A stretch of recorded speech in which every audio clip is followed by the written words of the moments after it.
نحمدہ و نصلی علی رسول الکریم اما بعد اعوذ باللہ من الشیطان الرجیم بسم اللہ الرحمن الرحیم یا ایہا النبی انا ارسلناک شاہدا و مبشرا و نذیرا وداعیا الی اللہ باذنہ و سراجا منیرا وبشر المؤمنین بان لهم من اللہ فضلا کبیرا ولا تطع الکافرین والمنافقین ودع اذاهم وتوکل علی اللہ وکفی باللہ وکیلا یا ایھا الذین آمنوا اذا نکحتم المؤمنات ثم طلقتموهن من قبل ان تمسوهن فما لكم عليهن من عدة تعتدونها فمتعوهن وسرحوهن سراحا جمیلا۔ ابھی آپ نے سورہ احزاب کی آیت 45 سے 49 کی تلاوت سماعت فرمائی۔ ان آیتوں کا ترجمہ اور تفسیر اس طرح ہے: یا ایھا النبی انا ارسلناک شاہدا و مبشرا و نذیرا، آیت 45، وداعیا الی اللہ باذنہ و سراجا منیرا، آیت 46، وبشر المؤمنین بان لهم من اللہ فضلا کبیرا، آیت 47، ولا تطع الکافرین والمنافقین ودع اذاهم وتوکل علی اللہ وکفی باللہ وکیلا، آیت 48۔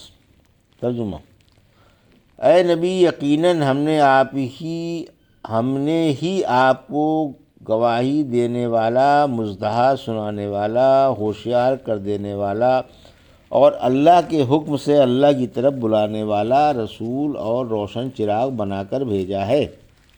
آپ مومنوں کو مزدہ سنا دیں کہ اللہ کا بہت بڑا فضل انہی کے لیے ہے، اور آپ ان کافروں کا اور منافقوں کا کہنا نہ مانیں اور ان کے ستانے کا خیال بھی نہ کریں، اور اللہ پر بھروسہ رکھیں، اور اللہ کام بنانے والا کافی ہے۔ یہ تھا ترجمہ سورہ احزاب کی آیت 45 سے 48 کا۔ تفسیر: آیت 45، رحمت عالم صلی اللہ علیہ وسلم کے صفات۔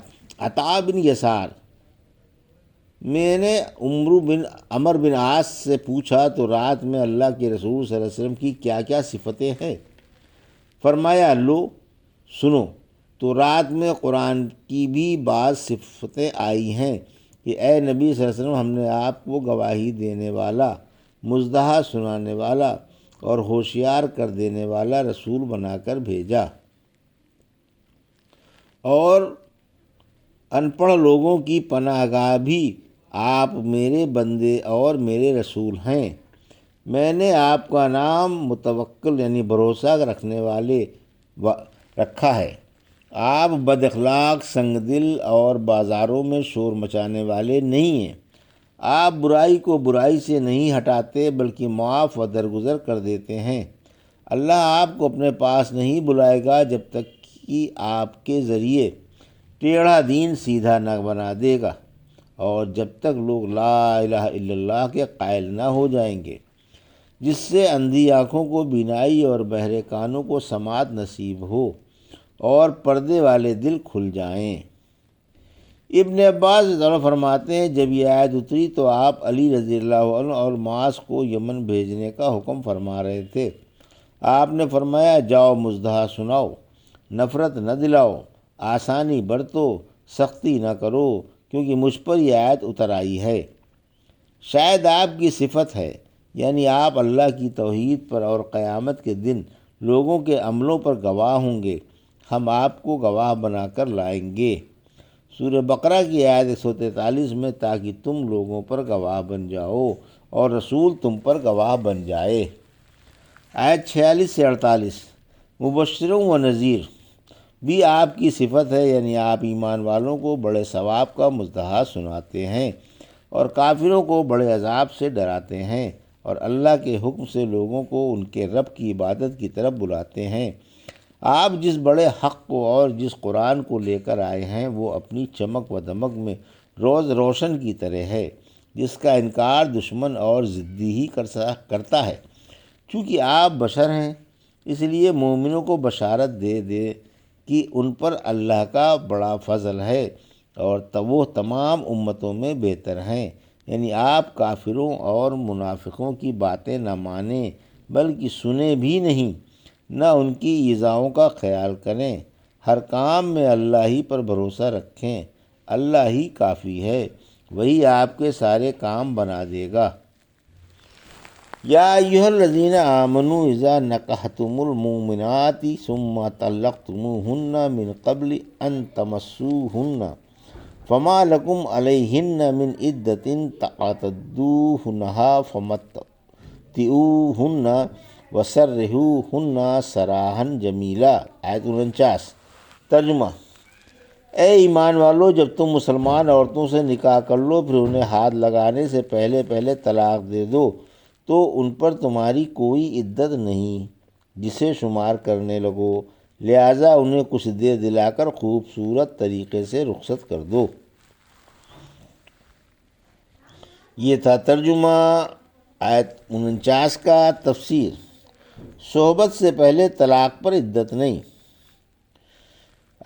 49۔ اس آیت میں بہت سے مسائل ہیں، من جملہ دیگر مسائل کے ایک یہ بھی ہے کہ نکاح کا اطلاق عقد پر بھی ہوتا ہے۔ قرآن میں اس سے زیادہ صریح اور کوئی آیت نہیں۔ پھر فرمایا اگر تم عقد کر کے عورتوں کو چھوئے بغیر طلاق دے دو، اس سے معلوم ہوا کہ صحبت سے پہلے طلاق دینا جائز ہے۔ ایمان والی عورتوں کی قید غلبے کے اعتبار سے ہے، کیونکہ بالاتفاق اس میں مسلمان و اہل کتاب خواتین برابر ہیں۔ معلوم ہوا کہ نکاح کے بغیر طلاق نہیں پڑتی، کیونکہ اس آیت میں پہلے تو نکاح کا بیان ہے پھر طلاق کا، جس سے معلوم ہوتا ہے کہ طلاق اسی وقت پڑتی ہے جب پہلے نکاح ہو چکا ہو۔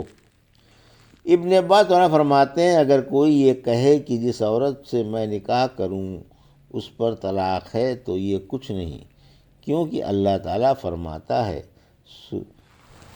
یا ایھا الذین آمنوا اذا نکحتم المؤمنات۔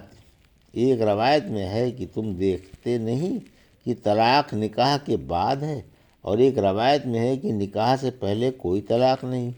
رحمت عالم صلی اللہ علیہ وسلم نے فرمایا انسان جس کا مالک نہیں اس پر اس کے لیے طلاق نہیں ہے، نکاح سے پہلے طلاق نہیں۔ پھر فرمایا کہ تمہارے لیے ان پر کوئی عدت نہیں جسے تم شمار کرو۔ یہاں یہ بات بھی یاد رہے کہ اگر عورت کو اس پر داخل ہونے سے پہلے پہلے طلاق دے دی جائے تو اس کے ذمے کوئی عدت نہیں، وہ اگر چاہے تو فوراً نکاح کر سکتی ہے۔ البتہ جس عورت کا اس پر داخل ہونے سے پہلے پہلے شوہر مر گیا ہو تو وہ 4 ماہ 10 دن عدت گزارے۔ پھر فرمایا پھر تم انہیں کچھ دے دلا کر خوبصورتی سے رخصت کر دو۔ متع یہاں عام معنی میں استعمال کیا گیا ہے، خواہ آدھا مہر ہو اگر متعین ہو، اور اگر مہر متعین نہ ہو تو کچھ نہ کچھ دے دینا چاہیے۔ متع دونوں معنی میں کو شامل ہے۔